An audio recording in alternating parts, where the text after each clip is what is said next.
क्या चाहते हो अरविंद केजरीवाल? इस दिल्ली को बर्बाद करना चाहते हो?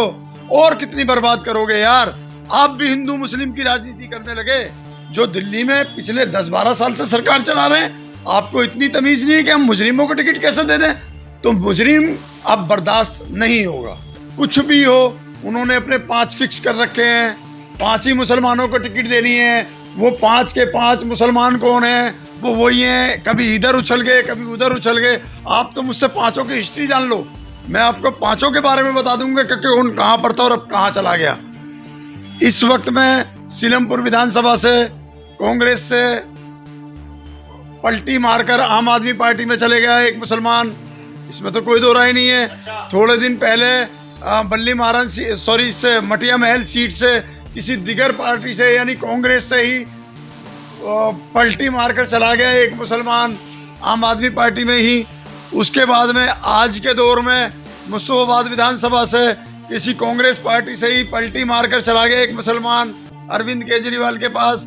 और बताइए किसके बारे में पूछना चाहते हैं आप? बेबाक हिंदुस्तान में आप सभी का बहुत बहुत स्वागत। एक बार आप सबका फिर से इस्तकबाल करता हूं। दोस्तों, इस वक्त हमारे साथ बात करने के लिए MIM पार्टी के लीडर आस मोहम्मद कुरैशी मौजूद हैं। आपको हम लगातार तस्वीरें दिखा रहे हैं दिल्ली विधानसभा से, अलग अलग जगह से, कि दिल्ली में इस बार इलेक्शन जो है थोड़े अतरंगी होने वाले। जी हाँ, आम आदमी पार्टी ने एक ऐसे चेहरे को टिकट दिया है जिसका नाम नरेश यादव है, और मेहरौली विधानसभा से उस व्यक्ति को टिकट दिया गया है जिसके ऊपर आरोप है कि उसने कुरान की बेहरमती की और उसको 2 साल की सजा मिली, जिसके ऊपर जो है जुर्माना भी कोर्ट की तरफ से लगाया गया। जी हाँ, अलग अलग दीगर पार्टियां इस टाइम रोड पर आकर विरोध प्रदर्शन कर रही है कि आम आदमी पार्टी ने जानबूझकर ऐसे व्यक्ति को टिकट दिया है जिससे मुसलमानों की भावनाओं को ठेस पहुंचाने का काम क्या है। इस बात को लेकर MIM पार्टी के अंदर भी काफी जो है लोगों के अंदर गुस्सा देखने के लिए मिल रहा है। अपनी बात को हमारे साथ रखने के लिए MIM पार्टी से आज मोहम्मद मौजूद है। वो गलत है, वो गलत है। मुजरिम को टिकट नहीं, मुजरिम को अब समाज बर्दाश्त नहीं करेगा। ये बात सिर्फ AIMIM पार्टी की नहीं है, ये बात अब पूरे समाज की है, पूरे इंडिया की है, पूरे भारत की है, पूरी दिल्ली की है। क्योंकि दिल्ली में इलेक्शन है तो अभी ये बात दिल्ली की है। दिल्ली का समाज बिल्कुल बर्दाश्त नहीं करेगा कि किसी मुजरिम को आप टिकट दो। मैं आपको बात पूछना चाहता हूँ, क्या आप उस आदमी से एक्सपेक्ट करोगे कल जीतने के बाद में कि वो क्या करेगा समाज के लिए? अरे मुजरिम मुजरिम बनाएगा लोगों को, जैसी उसकी खुद की सोच है वैसे ही बनाएगा। उस विधानसभा में जैसा वो खुद है वैसा ही पैदा करेगा। इस दिल्ली के अंदर क्या क्या था? उसने एक मुस्लिम्स के लिए कुरान के अंदर जो उसने बदतमीजी की है, हम तो उस शब्द को बोल भी नहीं सकते, ये किया उसने। आज वो मुस्लिम्स की किताब के बारे में इस तरीके से करता है, आज वो कुरान के बारे में ये कर रहा है। कल क्या गारंटी है कि कोई दूसरा आकर जो गीता के बारे में नहीं करेगा?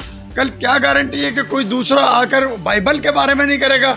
कल क्या गारंटी है कि कोई अगले दिन आकर पवित्र ग्रंथ के बारे में कुछ नहीं कहेगा? अगर मुजरिम है तो मुजरिमों की तरह वो आपसे बिहेव करेंगे, मुजरिमों की तरह वो आपसे रहेंगे। और आप जो दिल्ली में पिछले 10-12 साल से सरकार चला रहे हैं, आपको इतनी तमीज नहीं है कि हम मुजरिमों को टिकट कैसे दे दें? तो मुजरिम अब बर्दाश्त नहीं होगा।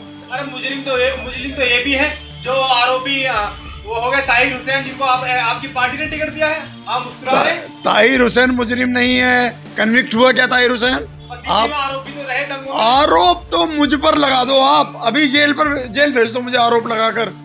खूब करो ना मेरे खिलाफ साजिश। ऐसी न जाने कितनी साजिशें होती हैं, होती आ रही हैं और होती रहेंगी। जब तक आरोप सिद्ध नहीं हो जाता, जब तक आप ताहिर हुसैन को मुजरिम नहीं कह सकते। मुजरिम मैं खुलकर कह रहा हूँ, जिस आदमी के खिलाफ, नरेश यादव के खिलाफ आरोप सिद्ध हुआ है, मैं खुलकर कहता हूँ कि वो आदमी मुजरिम है।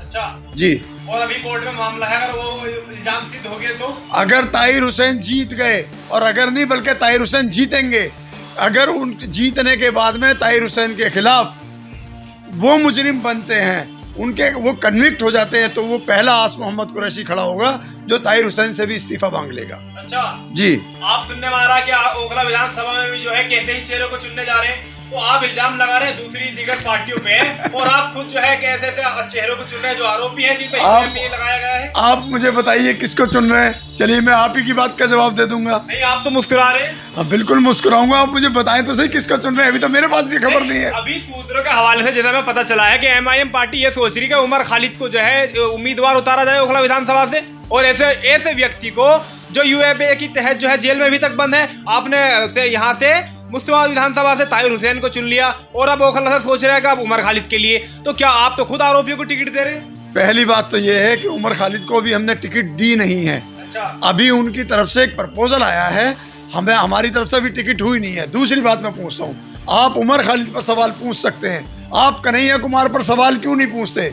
आप क्यों नहीं कहते कि जिन धाराओं में उमर खालिद के खिलाफ केस दर्ज है उन्हीं धाराओं में कन्हैया कुमार के खिलाफ भी एफआईआर दर्ज है। कन्हैया कुमार को कांग्रेस पार्टी जाकर मेंबर ऑफ पार्लियामेंट का इलेक्शन लड़ा देती है, कोई पत्रकार मुंह नहीं खोलता, कोई सवाल नहीं करता पत्रकार कांग्रेस पार्टी से जाकर, कोई नहीं कहता कि आप कन्हैया कुमार को कैसे इलेक्शन लड़ा सकते हो। उमर खालिद कहाँ से आ गया यार?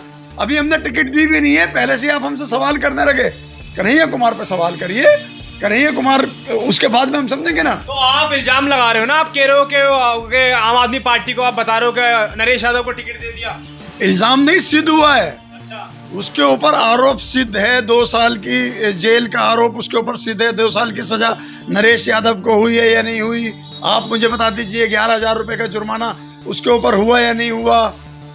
इतनी जल्दी को क्या थी अरविंद केजरीवाल को, जो कि 5 तारीख को उस पर आरोप सिद्ध हुआ है और वो 12 या 13 तारीख में उसको टिकट दे देता है?